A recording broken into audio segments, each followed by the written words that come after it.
And hey, we are live. I do hope that this is streaming. I better just make sure I've got the comments coming up. And yes, and welcome everybody. A new time again, 12 o'clock midday, just a smidgen. Although for some of us, it's actually 7 o'clock in the evening. And it's a bit warm because the aircon in this room has died a death. It's working too hard. Or should I not rub that in? Because I understand it's raining quite a bit in the UK. I couldn't understand to my friends living in Singapore, Laura, when I was asking about their heating. They said, no, we just have aircon. It's like, well, what about heating? We don't need heating. Like, oh, yeah, of course. Never even constituted such a concept that you never need heating. I know. Well, when I've gone out beyond the hotel complex and there's Christmas decorations still up. I mean, don't ask me why, but that's probably because of Chinese New Year and all the rest of it. But I'm like, it just doesn't compute Father Christmas and snow and 7-degree heat. But anyway, talking about pressure and heat and all the rest of it. Great segue. Human under pressure. Hey, what a segue! What a segue.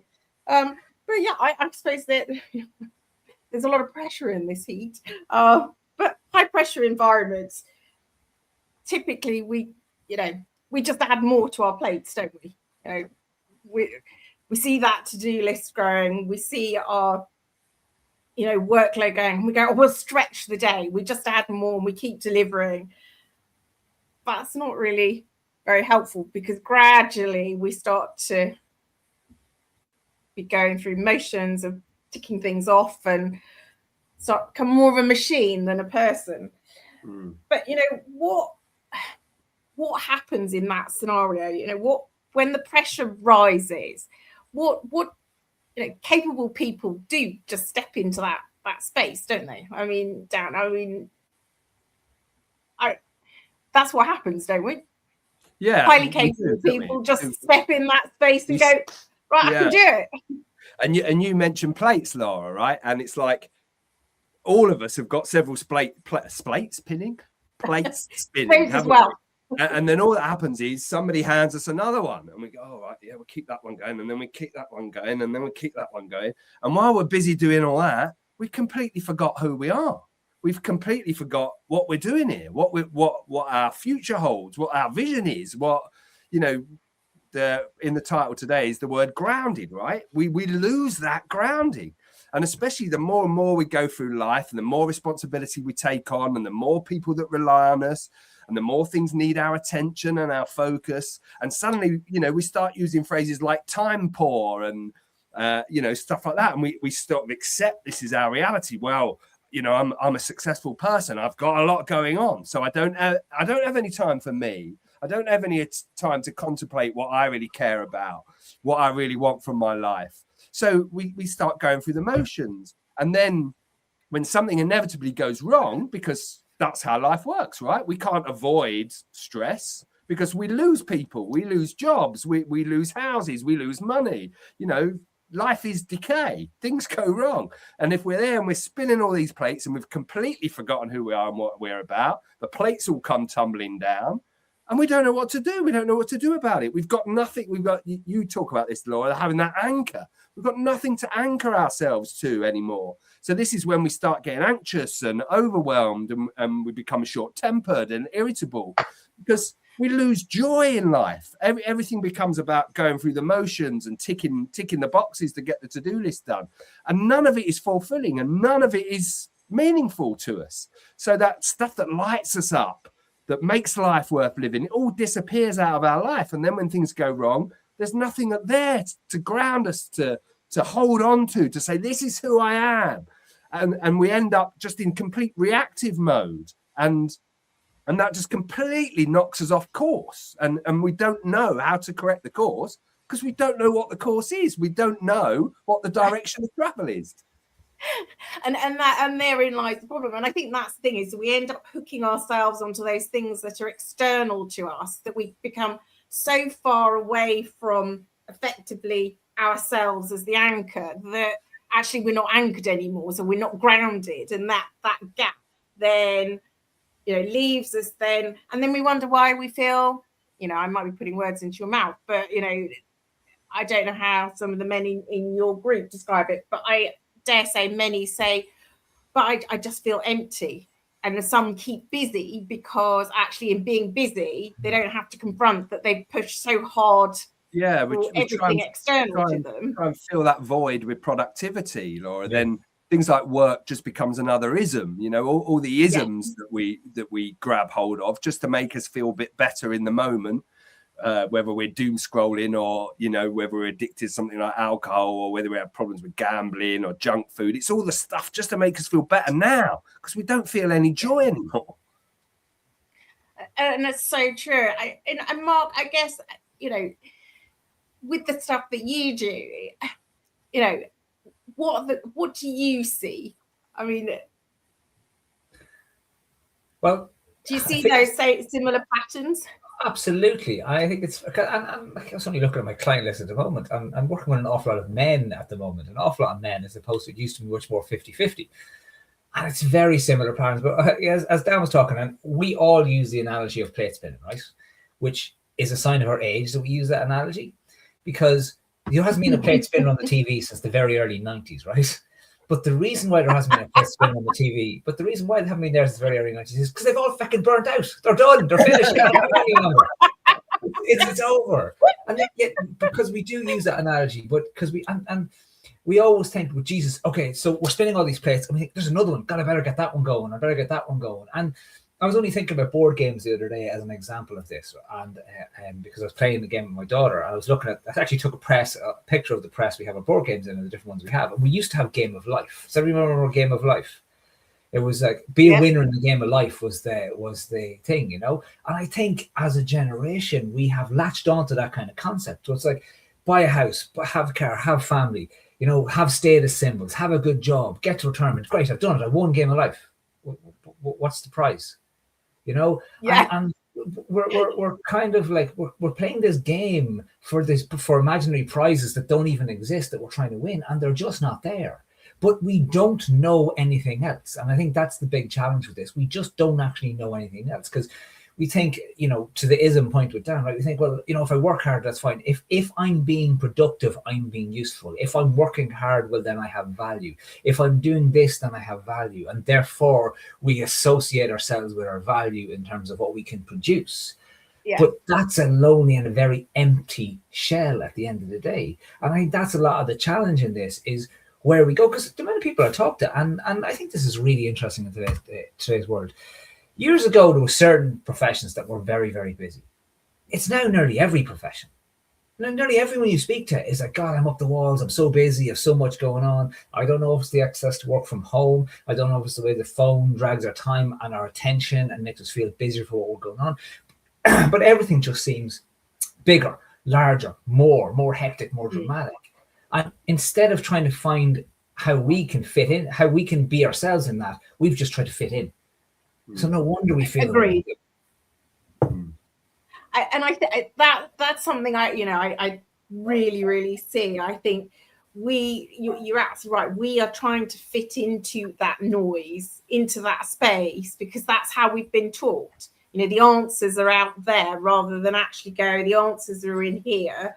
And actually, if I start here with what I actually want, really, you know, use Dan's word, joy, and that's my starting point, actually that would keep us more grounded rather than actually trying to look external to us and trying to keep ourselves busy because we're mistaking activity as value and saying, you know, we're only, if we're doing stuff and we're being busy, then we are adding value. But actually, are we adding, you know, and that we're progressing as a result, but are we really progressing? And everything has become urgent. So I guess the question for me, and I guess this goes to both of you, is, you know, what is the question we should be asking ourselves earlier, you know, that stops us going into that sort of washing machine cycle, as I call it, the spin cycle of life or the game of life. Yeah, and it's fun, isn't it? Because the modern world is just so noisy. That's why everybody feels busy all the time, because we're always on, we're always contactable, we're always connected. And because we're so busy, we don't have time to do that bit of contemplation, to turn our attention to our internal world, right? Which is where we can make real and lasting change. Now, the question I like to ask people, and I literally spoke to a guy today. He's come to speak to me because he's suffering with kind of anxiety and just mild, constant, chronic anxiety. And like from the chat we had, the reason he is because he's completely forgotten who he is, right? So the question I asked him is, what do you really care about and why? You know, what do you want to get from life? And what we're all looking for is ways of feeling, right? None of us knows that because we've all followed the game of life script that Mark talked about there. Get them stuff, get the status, get this, that. And we go, great, we acquire all this stuff. And then we go, oh, well, why do I still feel like shit? And the reason is because we've put ourselves out of shape, because we're doing things because we think we should and we have to and we must and we ought to. We're not doing anything because we want to, because we've got a deep desire for it, because we're passionate about it and it lights us up. And we all take on these weird beliefs about how we can't possibly earn a living doing something we love, right? But that can't be it. No, work has got to be grind. And yeah, most of us don't like our jobs, but that's okay because it brings us in money to do this, that, and the other. But the trouble is, now in the modern world, we don't get the time for the this, that, and the other. We're so busy, we're so on all the time that we're doing the job that we don't like to pay the bills, and there's nothing else in our life because we haven't taken the time to go, well, what do I really want? Like, who am I really? What lights me up? What am I passionate about? What makes my life worth living? What are those things that I do where time just stops still, when you're just so present in the moment that your attention is not on anything else apart from the here and the now? And I remember the first conversation we ever had, Laura, we said to each other, we're not human doings, are we? We're human beings. And this is the thing in this modern world that we've completely lost sight of and touch with, is having space and time just to be. No, and I think that it's very true. But I think it, you know, I mean, I'm sure a lot of your clients, Mark, you know, when they're stepping into a professional workplace, that's really quite hard sometimes to take that step back and go, I've got to pause because there's somebody else almost setting the agenda. Well, it's like it's we don't know how to pause, and we think we are vitally important in every single thing that we do. Now, I understand if it's your business and you're running your business, it's very hard in that case, right? And that can be a little bit different because you're a different kind of person when you're running a business. But if you're working in a business for somebody else, you know, we have this sense that I'm the most important thing in the world. If I'm not here, it'll all fall apart. And then we burn ourselves out and we're not there. And guess what? The business doesn't close down overnight. It keeps on going because every single one of us is replaceable in these spaces, but we're not replaceable back in our own lives where we belong. We're not replaceable with ourselves. And like, that's a great question you asked at the start there of Dan, like, you know, what's the question we need to ask ourselves? Like, what do we want, or who am I? Like, who am I is a huge question to ask. Do we want to trying to figure that out at 70 years old, going, God, who am I actually after 70 years of this life? You know, because it's a question of always becoming and discovering in that space.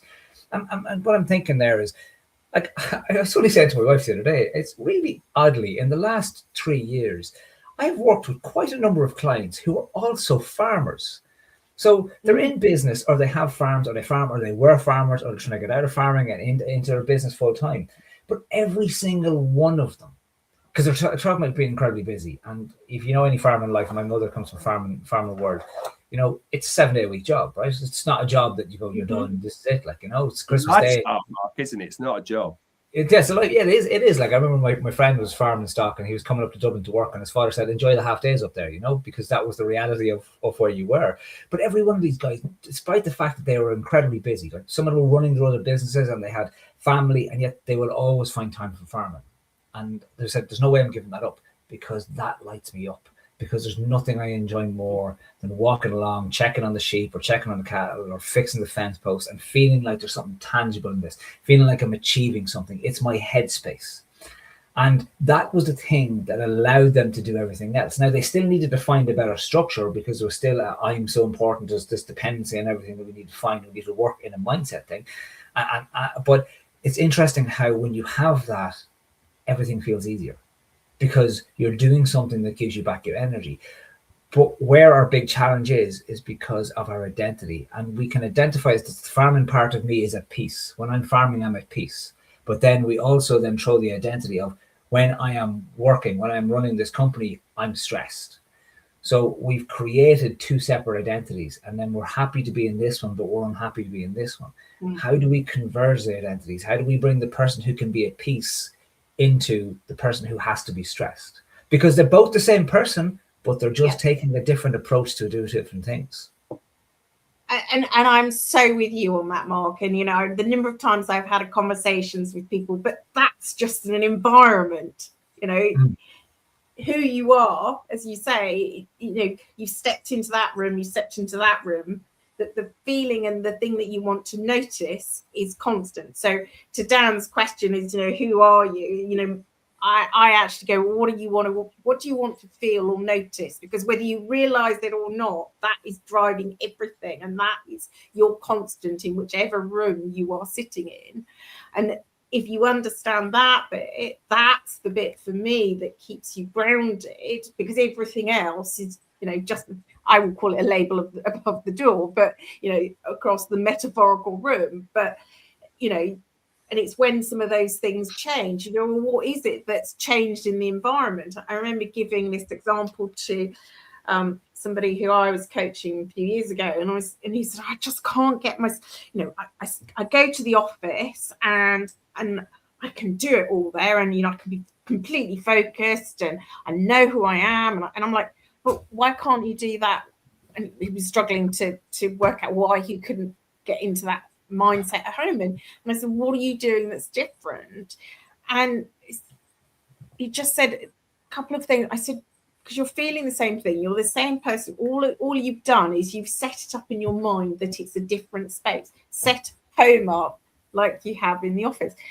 It was like, it was like I was saying, like, you know, something incredible, because it's just like I hadn't seen it like that. And I said, but there's nothing different. All it is a label above the door that's telling you that you need to think differently. Why do you need to think differently? You are the same person, just a different environment.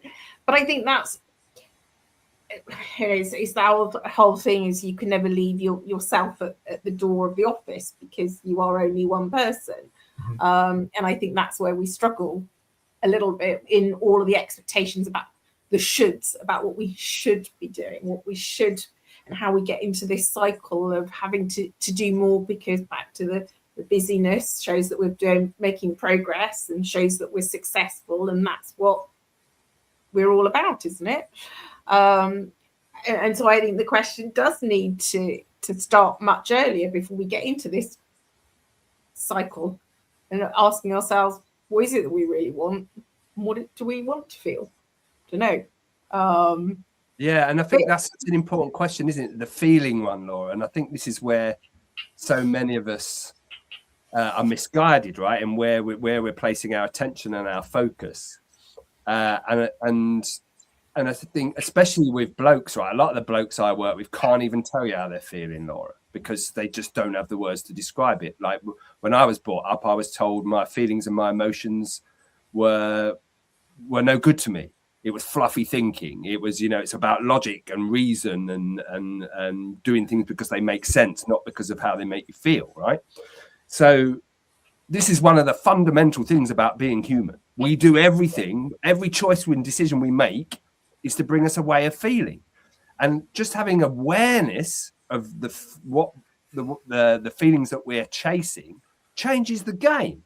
It suddenly makes things meaningful and fulfilling because we know why we're doing them. And I think this is the missing bit for so many, and it is for so many of the blokes that I work with.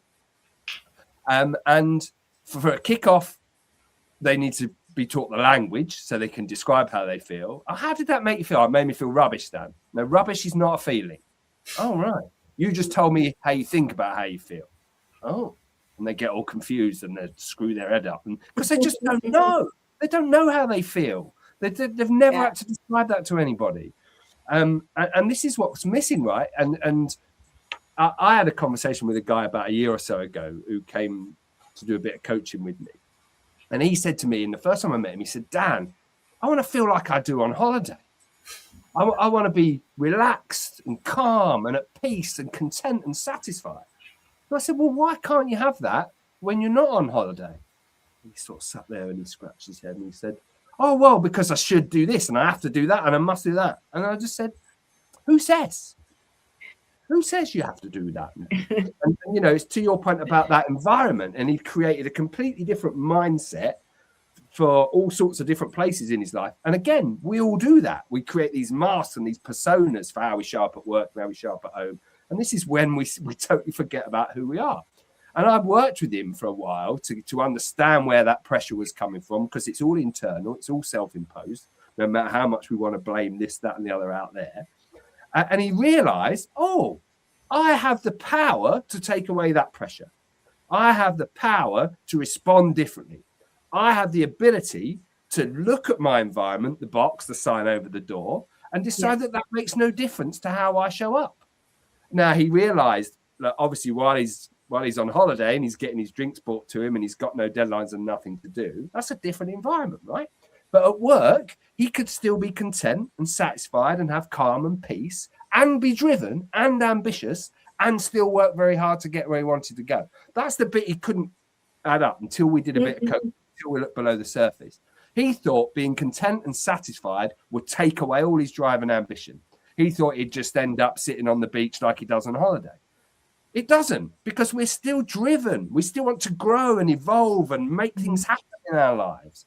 You can both feel that you are enough as you are and still be driven to be more and do more, because life is about who we're becoming. It's not about the game of life and acquiring all the stuff. It's about how that stuff makes us feel. And my big challenge, is it who we're becoming or is it remembering who we are? Well, that's my big challenge. And then that's that, because I think the world is so quick to tell us that we need to be something else, that we forget who we actually are to start with. Anyway, that's my little thought for the day. It's one I've been contemplating. But is that not an accurate thought, Laura? Because when we talk about the things that light us up, how many of those things that light us up are things that lit us up when we were 10 years old? You know, how many of them are related back to when we hadn't developed the barriers and the armor and the masks and all the rest of it that we portrayed to the world because it was safer to do so. And a part of that is why we get to where we are, why we are suddenly under so much pressure, really busy. And I go for men and women in this space. Like, I know for us men, to Dad's point about feelings, I was one of my first clients and he was running a construction company. I asked him a question. He goes, "You keep on bloody asking me about my feelings. Stop doing that, will you?" I was like, okay, fair enough. You know, how does that make you feel? I'll go away. Like, but you know, women are under sustained pressure. I have to be a mother, or I have to be able to support these people. I have to feed family, and I have to do all this kind of stuff as well as I have to work. Because men are like, oh God, I have to supply and provide for everyone, right? Because we can't let the mask drop, because we've built it up for so long. That mask is that persona of who we really are and who we think we are all the time. And until we can allow that to slip a little bit and see that the person behind that mask is okay. And it's something I was only thinking about the other day. When I did the TEDx talk a long time ago, I typical of me, it was about 35 minutes long, and I was like, okay, you can't do a 35-minute TEDx talk, right? So I was trying to edit it down, and like there was one piece I left out of it, because I was talking about the magic of being yourself, and I was talking about how do we get from this back to who we really are, and the ego that stands in front of us all, right? And we all have this, right? Still there a lot of times. Some of us are very prevalent. I met someone today who said your ego isn't important. I would say, look at the president of the US, you know, look at many people follow his ego, you know. But like, my idea was that, you know, you're standing on stage and you're like this, you know, come on, right? Come at me, you know, world, I've got you, you know. But it's not that we're there to attack the world. This is a defensive pose. And we don't see that it's a defensive pose. We're just making sure that we keep this person behind us safe, or this person in here safe. My idea was just to tap this person on the shoulder and go, you know what? It's okay. I've got this. Like, it's all right. Like, I can deal with the world. Yeah, there's nothing to defend. There's nothing to defend, like, you know, it's like we're already safe. But that's a journey from up there where the ego is defending us to back here who we really are. It's a huge journey of of vulnerability because we feel so insecure in it. You know, you cannot use, but will know this too. How many people do you meet looking about coaching, but just so wary of being vulnerable and being exposed and not sure what that's about?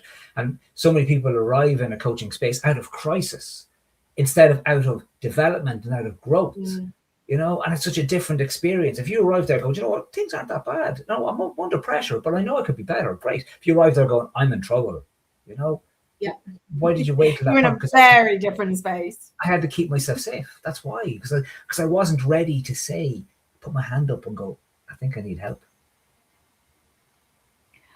And it's so true. I think it, you know,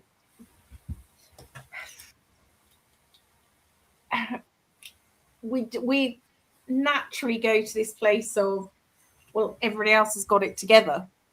Everybody else is fine. Everyone I've ever met. Yeah. And you're like, but that's not the reality. But I think that's everybody with their masks on, isn't it? That's the well, that's what I mean. Together. I'm fine. Of course I'm fine. You know, it's one of those things where, you know, and we play into that narrative. You know, and that's not helpful, because that just then feels that, well, we've got to do more, which keeps then really capable people pushing and pushing and pushing, but actually moving further away from being grounded. And actually that's not helpful in the grander scheme of things, because we don't make good decisions when we're in that space. Yeah, invariably. And we end up feeling guilty for, you know, you said there's that hole, right? There's something missing. And we end up feeling guilty for that, because we look around us and we go, well, I've got everything. Well, you know, I've got a good job. I've got a few quid in the bank. I drive a nice car. I go on all-inclusive holidays to Dubai. I should be grateful. I should be okay. I should have it all together. Whereas inside he's telling you something completely different. But that's not because there's anything wrong with you. This is the human experience, right? None of us is broken. None of us needs fixing. There's nothing wrong with any of us, but we've followed the script, and the script is not going to deliver what we truly are seeking from life, the meaning and the purpose and the fulfillment and the feeling like we're making a contribution and we're connected to others and we're part of something that's greater than us. It's not going to deliver us that. And this is why it's so important to turn our attention inward.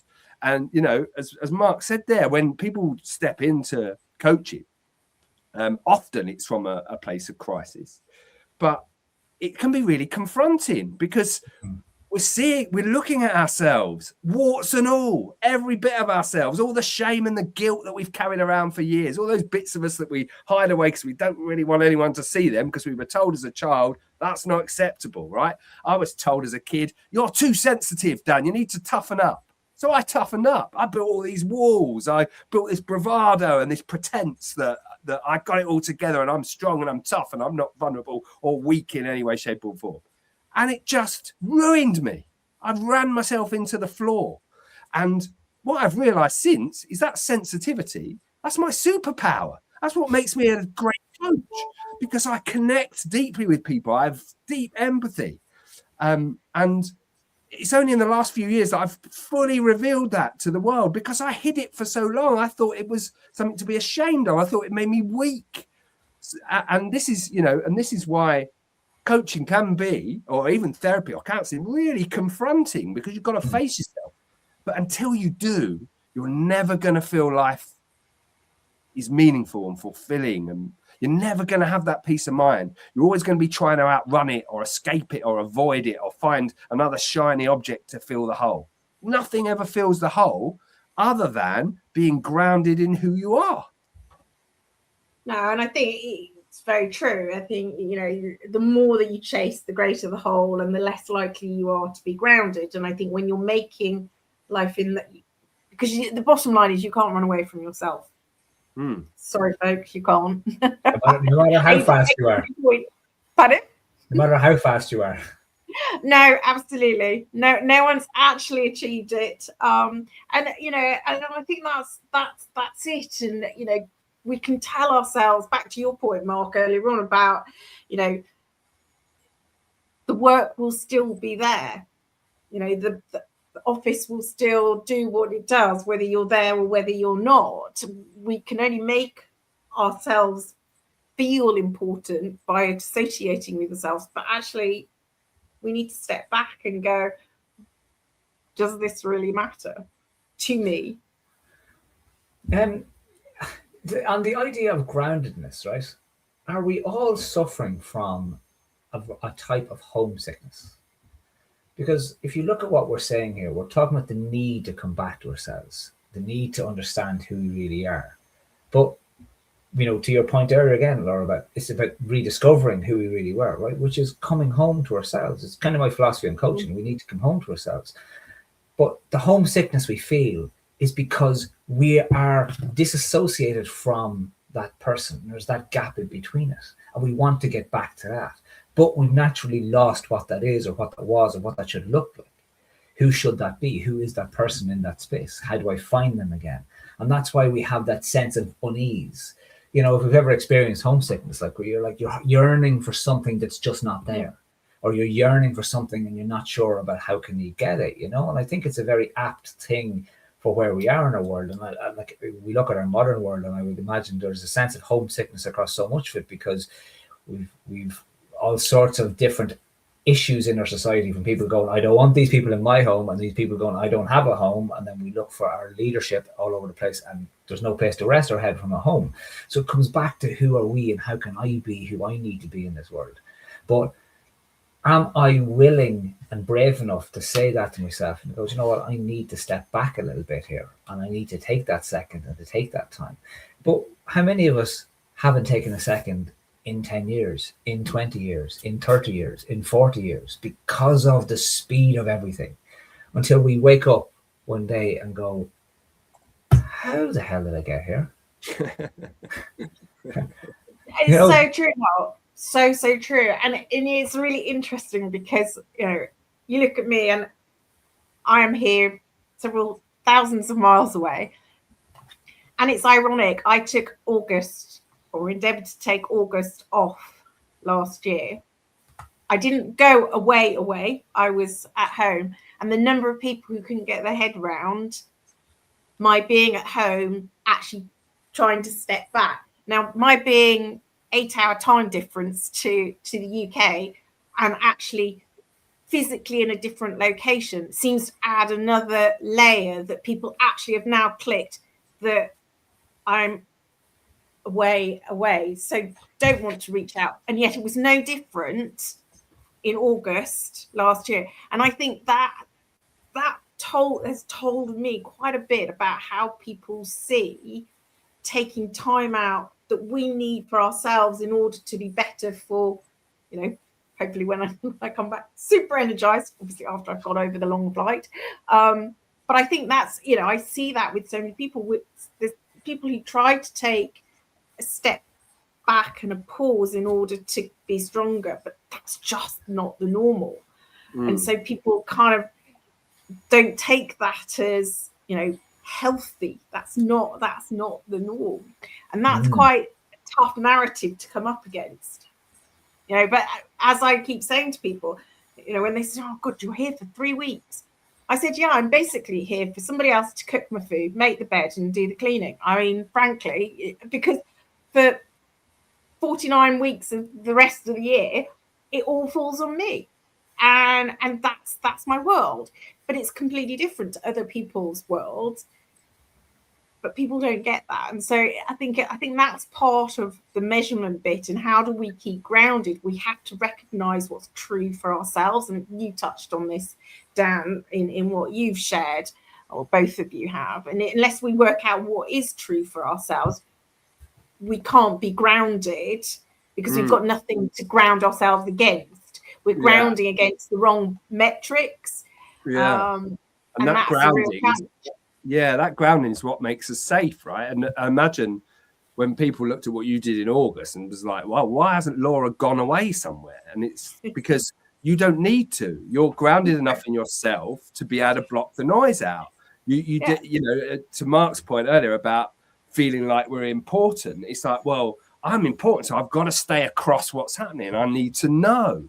So you know, in that environment while we're at home, the vast majority of people couldn't just stop the noise. They'd have to just have a little check on the phone or whatever it is to keep a toe in with what's happening, and all this stuff that's nothing to do with us and will carry on without us.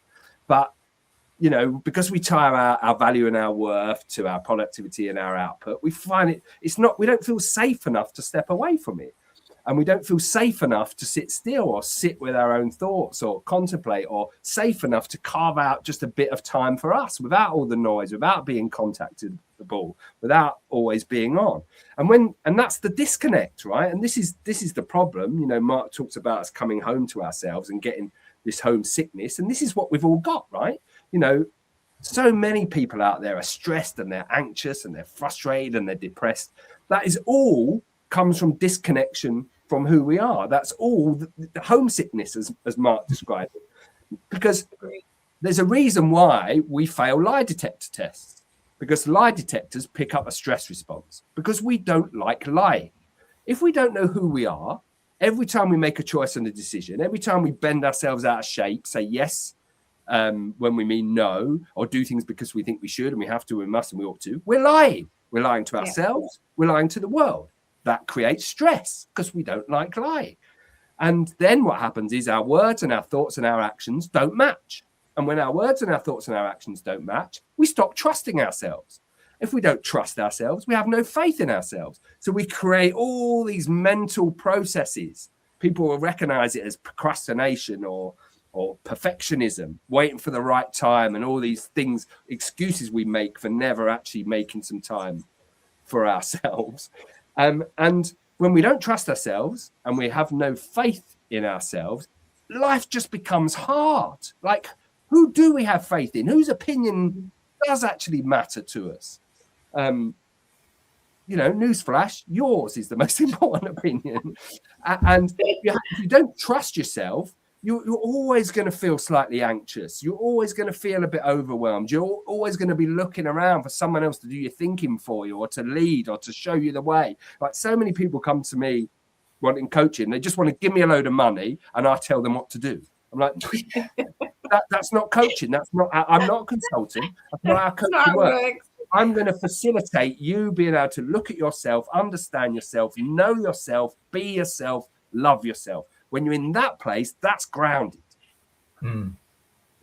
I'm totally with you. Conscious of time as ever, but, you know, final thoughts, Mark. If you could take down one plate you're spinning, which one's not important? And what's something that you've always wanted to do that lives inside you and inside your heart that you know you love to do and you just don't find time for it? Put it in. Do that thing. See how the world feels when you do that thing. See how you feel. And if you love it, do more of it. Love that. And so what's that thing you're going to do more of then, Mark? Oh, Jesus. I tend to do. Do we need a whole other series then? I tend to do, like, when you talk about grounded, like, I tend to do the stuff that's good for me, like, you know, because I know that that what lights me up, like, you know, like, it's between going to sport, or it's reading, or it's going to training, or it's doing my qigong. Like, I do the stuff that grounds me. I do the stuff that I love. And I get up mountains. I did, my family were away last week, so I brought the dog up a mountain, like, absolutely exhausted her. You know, and that's something I love to do. I love to get up a mountain. So I made sure, it's like, God, I need to get up a mountain.